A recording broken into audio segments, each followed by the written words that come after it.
France Beckenbauer. Football দুনিয়ায় এই নামটা শুনলেই একটা কথাই মাথায় আসে, মহত্ব। কিন্তু তার গল্পটা কি আসলে এতটা সহজ? না, একদমই না। এর ভেতরে অনেক পরদ আছে। চলুন আজ সেই গল্পটাই একটু খোলা যাক। তো গল্পটা আসলে দুই রকম। একদিকে তিনি সাফল্যের একেবারে শিখরে, অন্যদিকে বিতর্কের একটা গভীর ছায়া। বেকেনবাওয়ারের ক্যারিয়ারের এই দুটো দিকই তাকে কিংবদন্তি বানিয়েছে, আবার একই সাথে একটা জটিল চরিত্র হিসেবেও তুলে ধরেছে।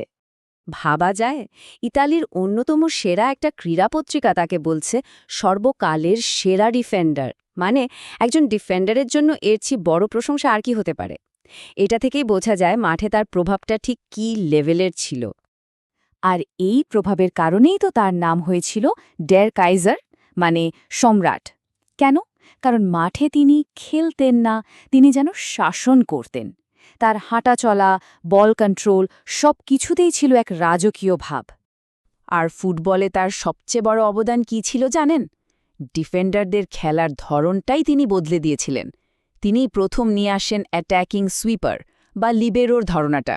মানে তার আগে ডিফেন্ডাররা শুধু গোল বাঁচাত, আর বেকেনবাওয়ার দেখালেন ডিফেন্সে থেকেও কিভাবে পুরো খেলাটা কন্ট্রোল করা যায়, আক্রমণ তৈরি করা যায়। এটা ছিল একটা বিপ্লব। আর তার খেলোয়াড়ি জীবন, সে তো এক কথায় অবিশ্বাস্য। দেশের হয়ে ইউরো জিতলেন, বিশ্বকাপ জিতলেন, ক্লাবের হয়ে টানা ৩বার ইউরোপ সেরা ট্রফি।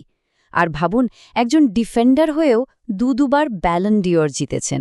মানে অর্জনের তালিকাটা দেখলে মাথা ঘুরে যায়। কিন্তু গল্পটা এখানেই শেষ না। খেলোয়াড় হিসেবে তো চূড়ায় পৌঁছালেনি। এরপর শুরু হলো তার দ্বিতীয় ইনিংস, কোচ হিসেবে।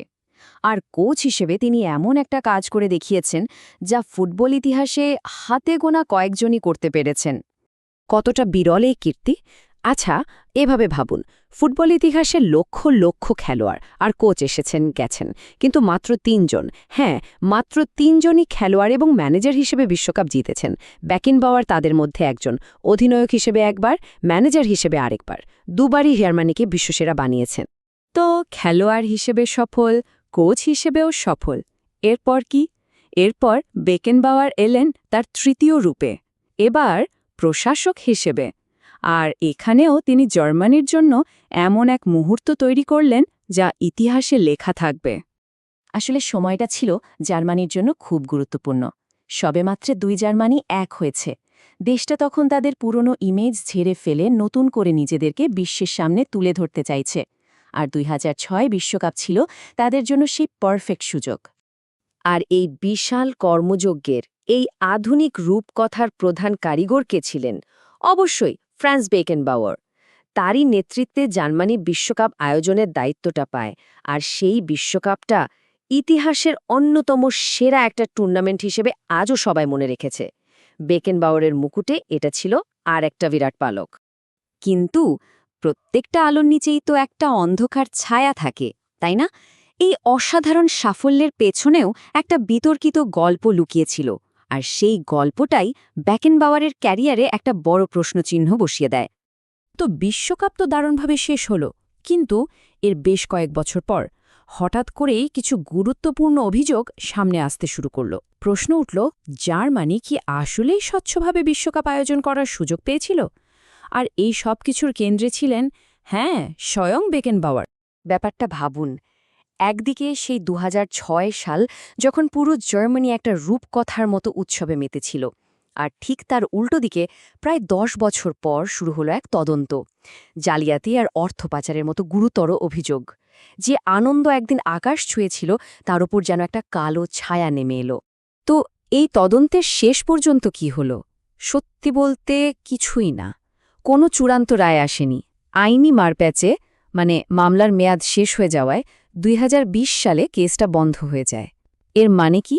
এর মানে হলো অভিযোগগুলো প্রমাণও হলো না, আবার তাকে নির্দোষও বলা হলো না। পুরোটাই একটা ধোঁয়াশার মধ্যে রয়ে গেল। তাহলে ফ্রান্স বেকেনবাওয়ারকে নিয়ে আমাদের শেষ কথাটা কি হবে? তাকে আমরা কিভাবে মনে রাখব? একজন কিংবদন্তি খেলোয়াড় আর কোচ, নাকি একজন বিতর্কিত প্রশাসক? আসলে তার পরিচয়টা এই দুটোর এক জটিল মিশেল।